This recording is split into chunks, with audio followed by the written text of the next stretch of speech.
Hey TV fans, welcome to Tori Talks TV.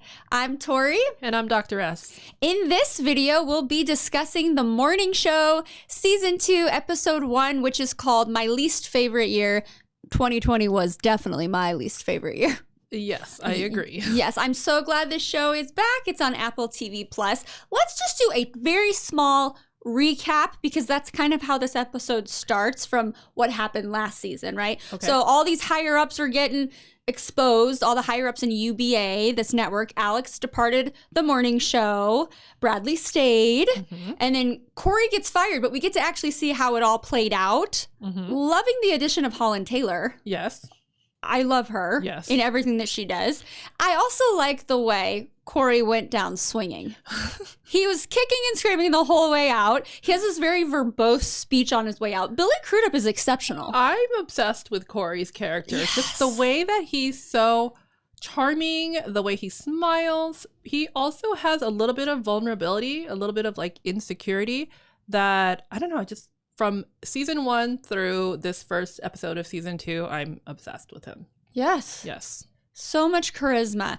And then we see this aerial drone shot of a very empty New York City. Yes. So then that's when we realize, oh, they're going to put the pandemic in this season. They put a COVID sign just in case. Yes. But it was a very desolate shot of New York.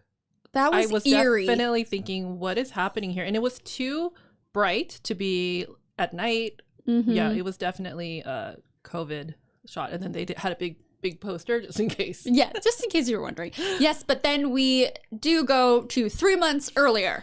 So Bradley has her new co-star, Eric, and they have a singing, dancing number to What Are You Doing New Year's Eve?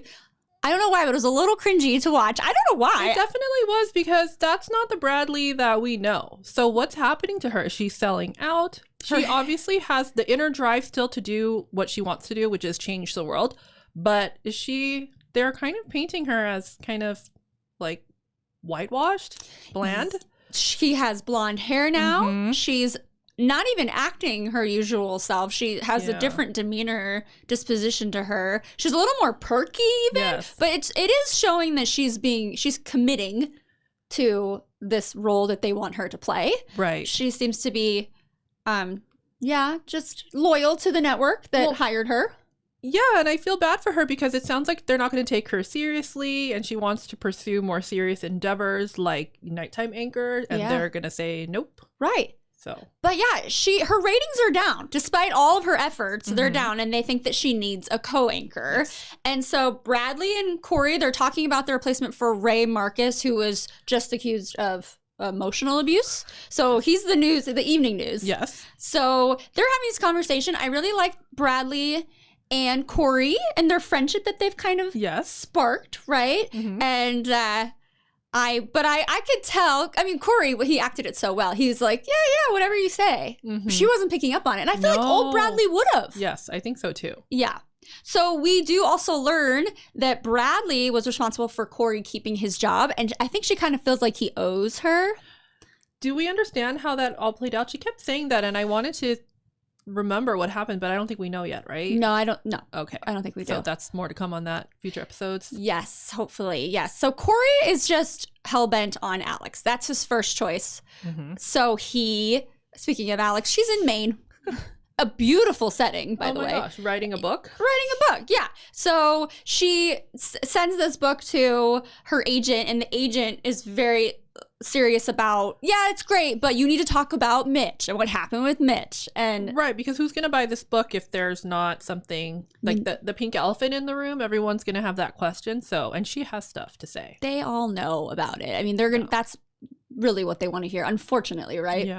Yeah. So Cory comes to Maine to recruit Alex. She says, hell no. She said she'd rather die than go back. Yes. Alex seems like she's doing really well on her own. She goes and attends a New Year's Eve party, and there's this psychic there played by the wonderful Kathy Najimy. Love her. Hilarious scene. Well, the psychic wasn't doing very well. Very bad. No, but she did sense resistance. She said that she's carrying around a lot of paralyzing amount of guilt. Yes. And Alex seems to see that. Yeah. She seems to understand what she's talking about. So then Alex has this breakthrough after the voicemail, which was a poem that Cory left. Because he's not backing down. He only has an hour to convince her. And so, I mean, how did you feel about that poem? Would that have sold you? I'm biased because I love him. I would just been like, yes, from the moment he came to find me in Maine. That's true. Just his presence alone, right? His smile. I know, you can't really resist him. Yeah, so he gets through to her, and he says something about it's just temporary, and then I want you to launch a primetime talk show, which is interesting. So she didn't technically say no, but she says she's open to discussing it. So there's that. Meanwhile, it's New Year's Eve, and Bradley is with her co-anchor Eric, and he tells her that he was hired for the evening news. I knew she was too happy. She was having too much fun. And like I always say, TV theory, if everything's going really well and they're chipper, something's going to bring them down. Yes. And that was it. And that was so sad when she asked, does everybody know about this already? He's like, yeah. Why do they do that? I keep thinking that same thing. Like, don't tell someone that everyone already knows a secret if you're supposed to be keeping a secret. Yeah. Right? Because that's just going to blow everything up. Yes. So Bradley confronts Cory, and then I saw more of the scrappy Bradley that I'm used to. Yes. But then he doesn't hold back either.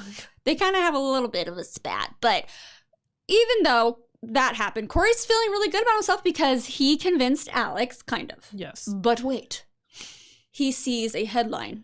Yes. That Hannah's family has filed a wrongful death suit. So there's just scandal after scandal after scandal. Yes. So I was happy to see that because Hannah, in the finale of season 1, was definitely unexplored. The whole relationship between their plan to take down the head, the CEO, and the effects that it had on Hannah, right? Yes. It forced her to unearth this trauma.